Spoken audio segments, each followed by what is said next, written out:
Henshin Inspection presents Going Ultra. This is MJ. I'm an author, I'm an artist, I'm an analyzer. Find all my work at mjmunoz.com. Prepare yourself for hard-hitting Ultraman discussion and analysis. I say Ultraman Blazar here, but of course I mean Ultraman Arc episode 17. Sorry. It's very clear throughout the body of the episode that I'm talking about Arc, but yeah, Blazar. Arc. I promise I wasn't crying, I just had to blow my nose. Anyway, Ultraman Blazar episode 17 was a lot of fun. We got to see the death and the farewell of this wandering Zongil, this ghost guy, and it's really interesting. We get he's got a Kamen Rider backstory. He was originally created by, or revivified by, by this great samurai, daimyo, Infernal Dark Shogun, there we go.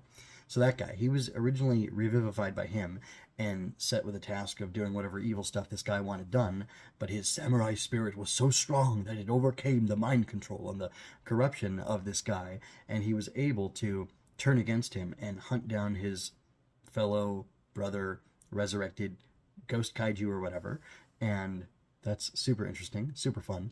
Kind of makes me wonder where he got his human form. I kind of think the idea of him not showing up in his human form this episode makes sense, because probably the idea would be that as he's losing his power, because he's not getting fed the dark energy that the rest of the ghost kaiju are getting fed from the Infernal Dark Shogun, he is losing some of his power, and he's fighting these battles, going to die. And he's got like some awesome samurai lines, like a samurai's path is to find his end or something like that, and it's fantastic. You're going into battle knowing that you're going to die. That is the way of the samurai, which automatically made me think of Samurai Champloo, and that would be great. It'd be good. I might have to cut something.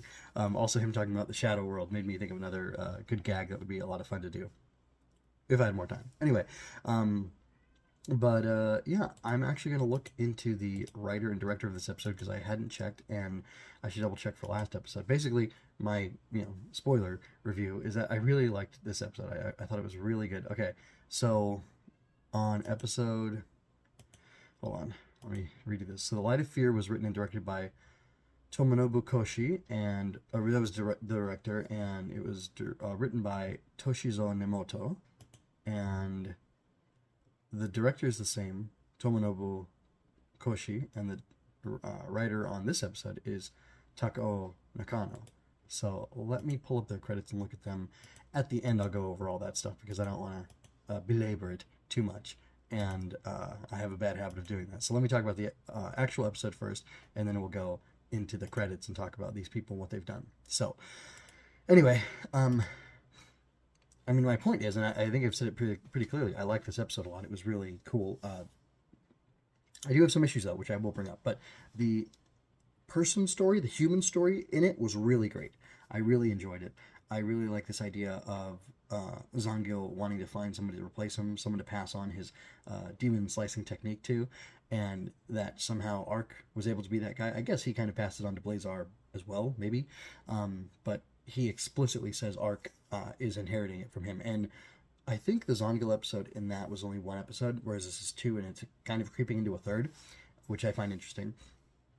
And I like the totally different approach they're taking with this. Like, it almost feels like they had a big plan to do something with this character, and that's a lot of fun. It's very unexpected. But I don't know, there's one, it feels like there's a plan with this guy, and it feels like, I'm not sure what it feels like, but it definitely feels like there's a plan, and it feels like this is kind of like a samurai passion project that somebody is working in here, because even the other one, with him feeling so old school, and I think we found out that Gento, was into period dramas and stuff, like, it all, I don't know, it just kind of blends, and it creates like its own little pocket universe within Ultraman, that you've got Zongil, and he's saying, like, just as imagination is infinite, there are infinite Ultraman everywhere doing whatever. Like, that's a really fun idea, and it's a cool idea, and I like how it plays into the show. And I guess he must know about Arc's imagination theme and Yuma's imagination power. I don't know how he knows it, if he heard him say something, if it was, shown explicitly in some way. I don't remember now. But regardless, it's pretty neat. that he's picking up on that theme and kind of talking about it. That the writers, the creators behind this, are playing with that idea and using it as like a bridge to the audience. To connect the character from this other show to this show, and I think that's a lot of fun. I think it's a really cool way to go about it, and it's nice that there's this thematic resonance, there's this thematic blending, there's this thematic attachment or bridge between the two of them, and I like that a lot. So I thought that was very cool, and I thought the action was really good for the most part. The suit performances, like Zangil got to be a more comedic character in this episode, which was kind of funny, kind of unexpected, and I enjoyed that. It kind of humanized him more, helped me get to know him as a character better. I know in the other episode he was having coffee with Gento and spending time with him like that, and that was really neat. But like it felt more melancholy, it felt more dramatic there, whereas here it feels funnier. But then at the end we get this really great, farewell to Zangil scene, which is super cool, and it feels really good, and it feels really like meaningful and poignant and kind of painful and like wistful and almost nostalgic. Like the color palette is nostalgic, and it feels like Shu and Yuma are like really connected deeply with this guy now. It really hurts them that he's going away, because he's not just disappearing or vanishing, he's dying. At least that's what they see, that's what we see. And I love just the way the shot was composed and everything, or how the scene was composed. It's really beautiful, very emotionally resonant, and I really like that. So basically, I like the episode. It's hard to recommend. The show continues to be good, and I'm really glad I'm still watching it. And I'll go ahead and talk to you about the people involved with making the episode. But before I do that, I do want to criticize a little bit the craziness and the like the scaling up of the threat. They defeated like 4 kaiju, and then there were like hundreds of Tegannular, and somehow Arc was able to use his Galaxy armor, whatever, to split himself into multiple forms and create a giant bow and all this stuff. And it was a little over the top. Like, you couldn't have like a dozen and he kills them all quickly. I would have appreciated that a lot more. But yeah, it went a little ridiculous. Like, they went hard on selling the Galaxy and the Galaxy armor and stuff, and it just to be clear, it doesn't really work for me, is what I'm saying. Anyway, so that's too bad. That's too bad. But I'll talk about the creators now of this episode. The main credited guys. Tomonobu Koshi was the director of both episodes 16 and 17, and I'll just read you from the wiki, the Ultraman wiki. Since 2005, Koshi has served as an assistant director for Ultraman Max and has continued to participate in the production and shooting of the Ultraman series since then. Starting in 2019, Koshi started as a series director with his participation in Ultraman Taiga, and began to become one of the main directors participating in the series after the 2020s. So he was assistant director on Max, Mebius, Saga, Fight, Ginga S the movie, Showdown, the 10 Ultra Warriors, Ultraman X, assistant special effects director. He did that same job for Ultraman X the movie, okay, makes sense. And then Ultraman Orb, he was assistant director, as well as Jeed, Rube, or Red and Blue, or RB, whatever, Taiga, and Ultraman Z, he was director and assistant director, and he was director on 2 episodes, specifically The Lion's Cry and Belly Rock.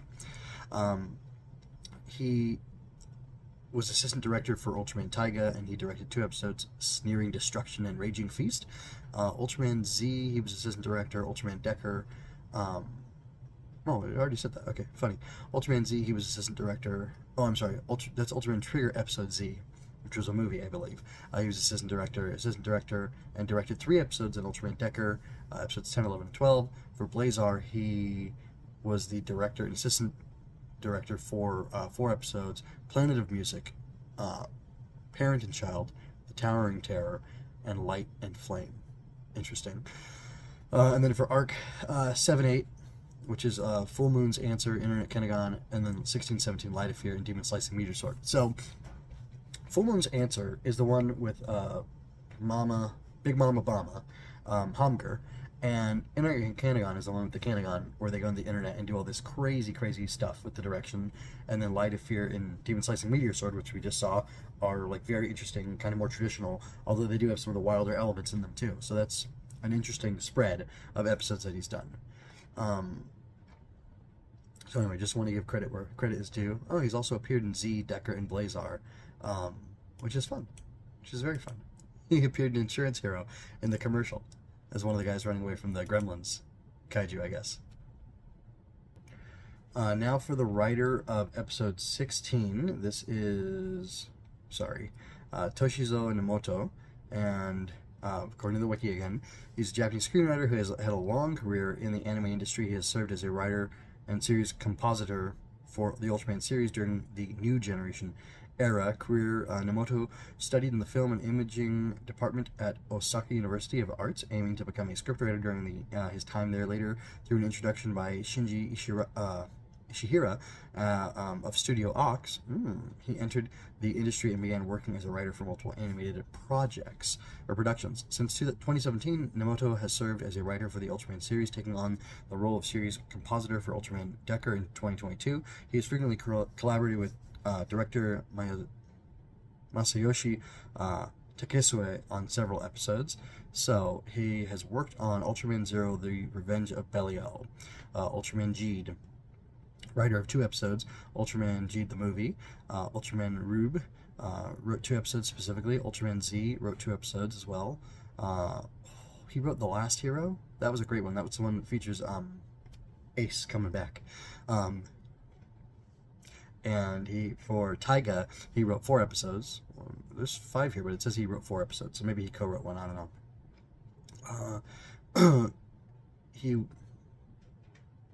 The Ultraman Trigger episode Z, he was a writer on that, and then he wrote 1, 2, 3, 4, 5, 6, 7, 8, 9, like 9. It says 7 episodes of Decker.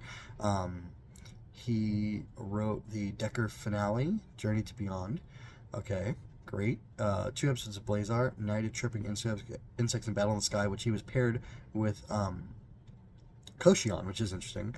And then he wrote episodes 5 and 6 of Ultraman Arc. So, doing pretty good. He was a series composer on Log Horizon, which is pretty cool, and also Macross Delta from 2016. I haven't seen that. Don't know about that. Then we move on to the writer for episode 17, Takao Nakano. And again, I'm reading from the wiki. He's a Japanese film director and screenwriter. He has served as writer and series compositor for the Ultraman series during the New Generation era, having written many episodes and some films and novels. Okay, so Nakano began his career by mainly writing and directing Tokusatsu adult videos, such as Matomic Action and Spyro Zone. Later pivoting into non-adult TV series and film, he's written for the Ultraman series since 2014 and was a series compositor alongside others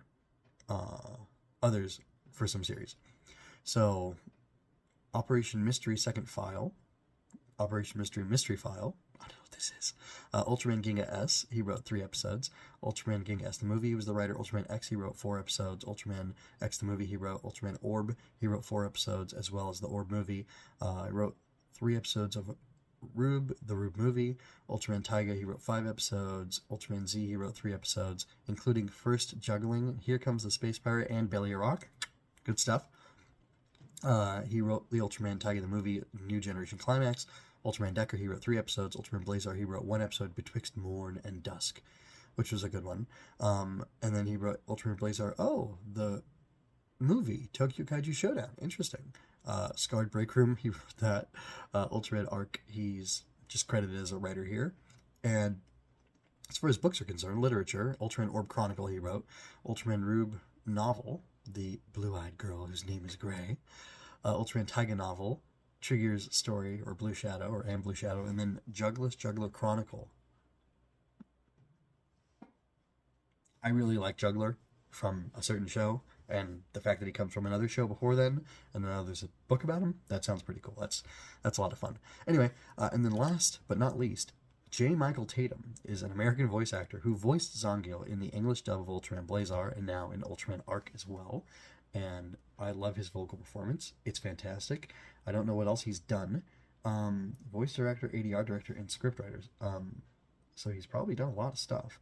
And I'm impressed by his voice performance. So, good for him. Pretty fantastic. Pretty fantastic work he's doing. So, anyway, yeah, you might want to check out what other stuff he's been in. And that's about all I have to say. I really enjoyed his vocal performance. He really brought a lot of life to it, and it was a lot of fun. So, again, this was a really enjoyable episode for me, and I enjoyed talking about it and the people who worked on it and made it come to life and made it shine for me. So, I'd like to hear your thoughts on this episode and on Arc as a whole, if you're interested in throwing that at me right now. I hope you enjoyed that. Please remember to like, share, and subscribe. I invite you to comment, ask questions, and share your thoughts with me. It's always more fun when you're part of the conversation. Until next time, be well and be Ultra. Visit mjmunoz.com for more of my work and help me build up the Fortress Fiction.